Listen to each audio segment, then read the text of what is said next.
ॐ श्री परमात्मने नमः। अथ श्रीमद्भगवद्गीता अथ अष्टादशोऽध्यायः।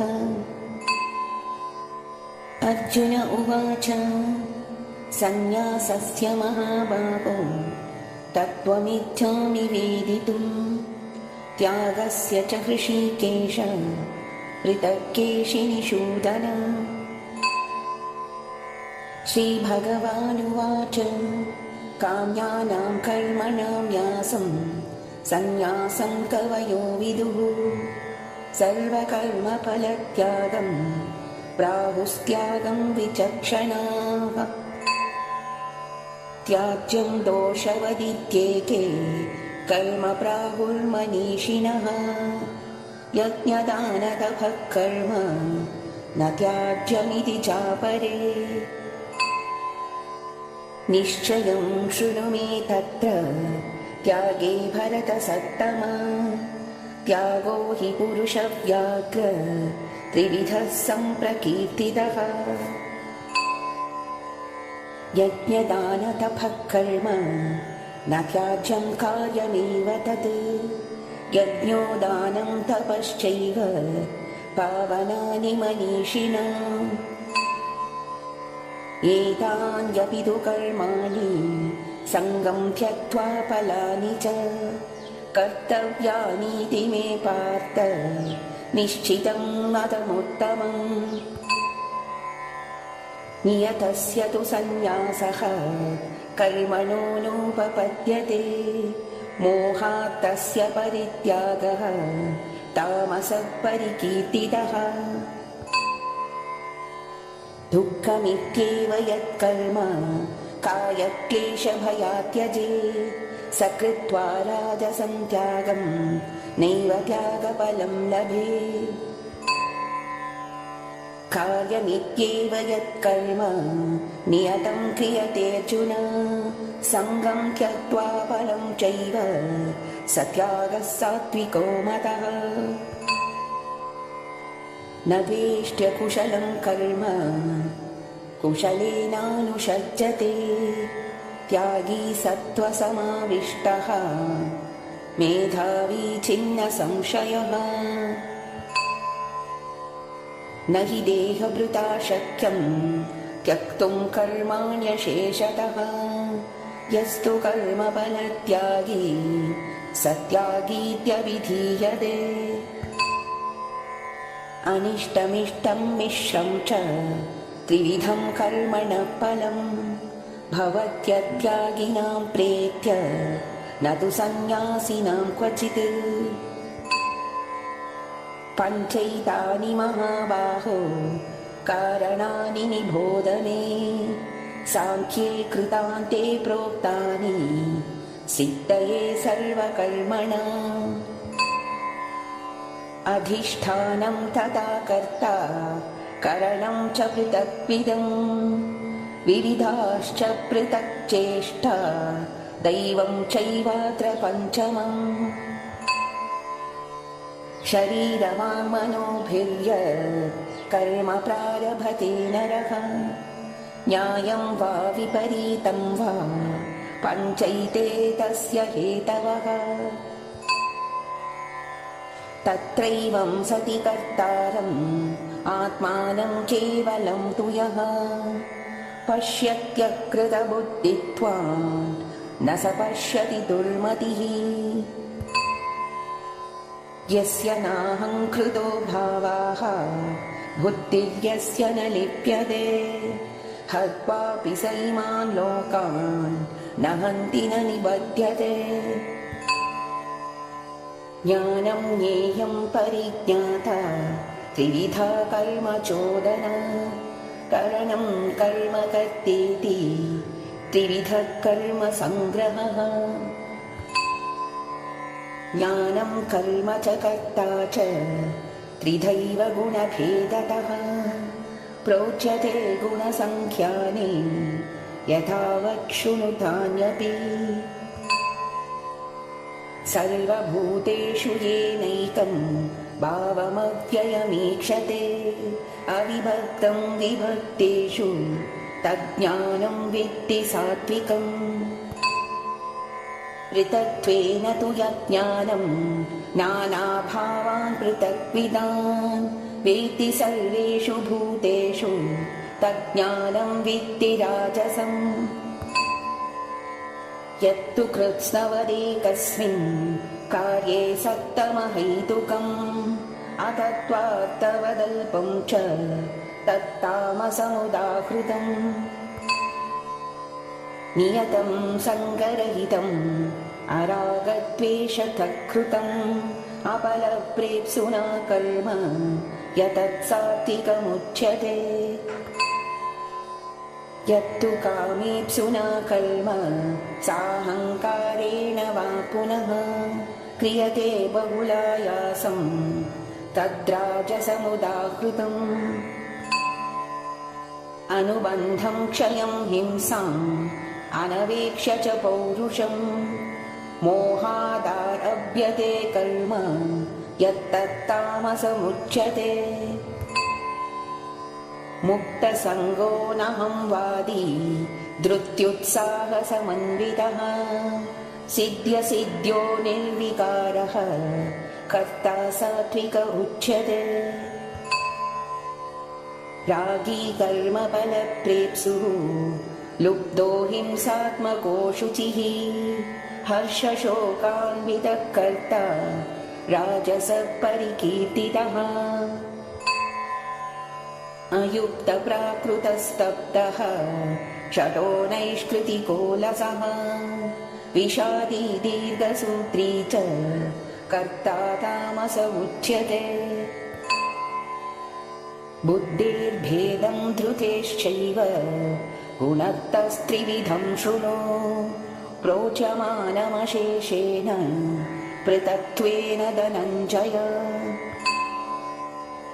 प्रवृत्तिं च निवृत्तिं च कार्याकार्ये भयाभये बन्धं मोक्षं च या वेत्ति बुद्धिः सा पार्थ सात्विकी यया धर्ममधर्मं च कार्यं चाकार्यमेव च अयथावत् प्रजानाति बुद्धिः सा पार्थ राजसी अधर्मं धर्ममिति या मन्यते तमसावृता सर्वार्थान् विपरीतांश्च बुद्धिः सा पार्थ तामसी धृत्या यया धारयते मनःप्राणेन्द्रियक्रियाः योगेनाव्यभिचारिण्या धृतिः सा पार्थ सात्विकी यया तु धर्मकामार्थं धृत्या धारयतेऽर्जुन प्रसङ्गेन फलाकाङ्क्षी धृतिः सा पार्थ राजसी यया स्वप्नं भयं शोकं विषादं मदमेव च न विमुञ्चति दुर्मेधा धृतिः सा पार्थ तामसी सुखं त्विदानीं त्रिविधं शृणु मे भरतर्षभ अप्यासाद्रमते यत्र दुःखान्तं च निगच्छति यत्तदग्रे विषमिव परिणामे मृतोपमं तत्सुखं सात्विकं प्रोक्तम् आत्मबुद्धिप्रसादजम्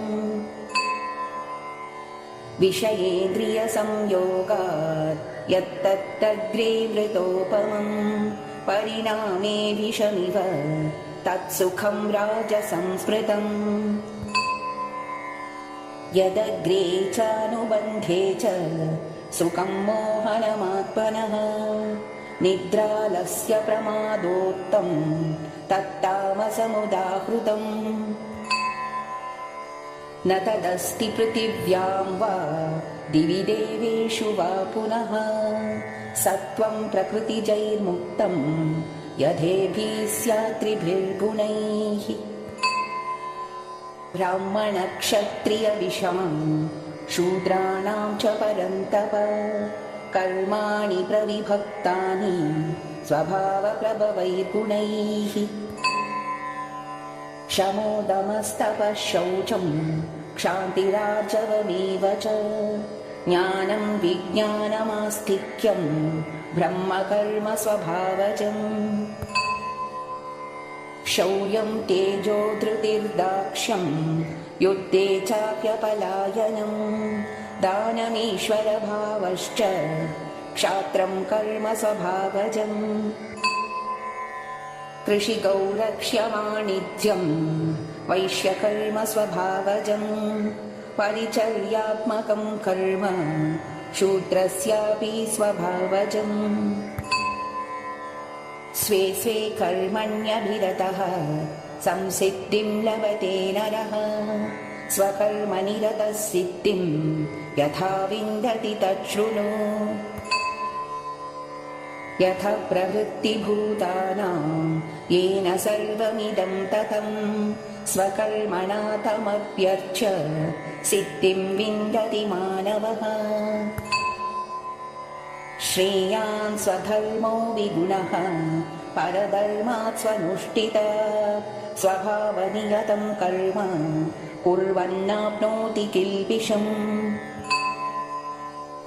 सहजं कर्म कौन्तेय सदोषमपि न त्यजेत् सर्वारम्भा हि दोषेण धूमेनाग्निरिवावृताः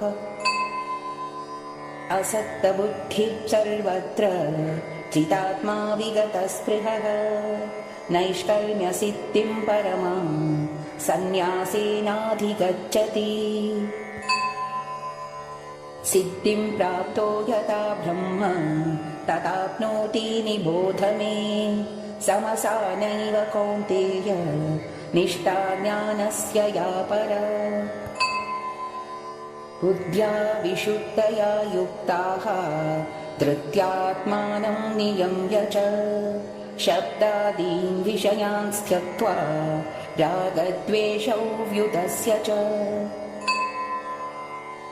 विविक्तसेवी लग्वाशी यतवा कायमानसः ध्यानयोगपरो नित्यं वैराग्यं समुपाश्रितः अहङ्कारं बलं दर्पं कामं क्रोधं परिग्रहं विमुच्य निर्ममः शान्ताः ब्रह्मभूयाय कल्पते ब्रह्मभूतप्रसन्नात्मा न शोचति न काङ्क्षति समसर्वेषु भूतेषु मद्भक्तिं लभते पराम् भक्त्या मामभिजानाति यावान् यश्चास्मि तत्त्वतः ततो मां तत्त्वतो ज्ञात्वा विशते तदनन्तरम् सर्वकर्माण्यपि सदा कुर्वाणो मद्व्यपाश्रयः मत्प्रसादादवाप्नोति शाश्वतं पदमव्ययम् चेतसा सर्वकर्माणि मयि सन्न्यस्य मत्परः बुद्धियोगमुपाश्रित्य मच्चित्तसततं भव मच्चित्त सर्वदुर्गाणि मत्प्रसादात् तरिष्यसि अथ चेत्त्वमहङ्कारात् न श्रोष्यसि विनङ्क्ष्यसि यदहङ्कारमाश्रित्य न योत्स्य इति मन्यसे मिथ्यैष व्यवसायस्ते प्रकृतिस्त्वां नियोक्ष्यति स्वभावजेन कौन्तेय निबद्धस्वेन कर्मणा कर्तुं नेच्छसि यन्मोहा करिष्यस्य वशोऽपि तत् ईश्वरः सर्वभूतानां हृद्देशेऽर्जुन तिष्ठति भ्रामयन् सर्वभूतानि यन्त्रारूढानि मायया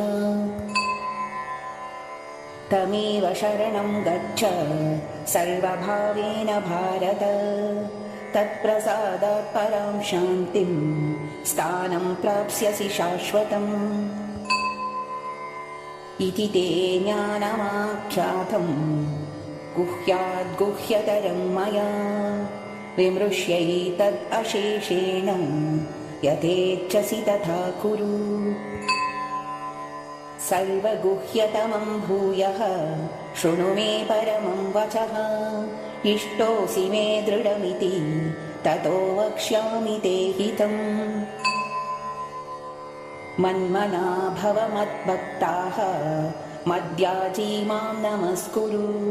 मामे वैष्यसि सत्यं ते प्रतिजाने प्रियोऽसि मे। सर्वधर्मान् परित्यज्य मामेकं शरणं व्रज। अहं त्वा सर्वपापेभ्यः मोक्षयिष्यामि मा शुचः। इदं ते न तपस्काय न भक्ताय कदाचन। न चाशुश्रूषवे वाच्यं न च मां योऽप्यसूयते। य इमं परमं गुह्यं मद्भक्तेष्वभिधास्यति। भक्तिं मयि परां कृत्वा मामे वैष्यत्य संशयः। न च तस्मान्मनुष्येषु कश्चिन्मे प्रियकृत्तमः। भविता न च मे तस्माद् अन्यप्रियतरो भुवि। अध्येष्यते च य इमं धर्म्यं संवादमावयोः। ज्ञानयज्ञेन तेनाहम् इष्टस्यामिति मे मतिः। श्रद्धावाननसूयश्च शृणुयादपि यो नरः। सोऽपि मुक्तशुभान् लोकान् प्राप्नुयात् पुण्यकर्मणा। कच्चिदेतत् श्रुतं पार्थ त्वयैकाग्रेण चेतसा। कच्चिदज्ञानसम्मोहः प्रनष्टस्ते धनञ्जय। अर्जुन उवाच नष्टो मोहस्मृतिर्लब्धा त्वत्प्रसादान्मयाच्युत। स्थितोऽस्मि गतसन्देहः करिष्ये वचनं तव। सञ्जय उवाच इत्यहं वासुदेवस्य पार्थस्य च महात्मनः संवादमिममश्रौषम् अद्भुतं रोमहर्षणम्। व्यासप्रसादाच्युतवान् एतद्गुह्यमहं परं। योगं योगेश्वरात् कृष्णा साक्षात् कथयत स्वयं। राजन् संस्मृत्य संवादमिममद्भुतं। केशवार्जुनयो पुण्यं हृष्यामि च मुहुर्मुहुः। तच्च संस्मृत्य रूपमत्यद्भुतं हरेः। विस्मयो मे महान् राजन् हृष्यामि च पुनः पुनः।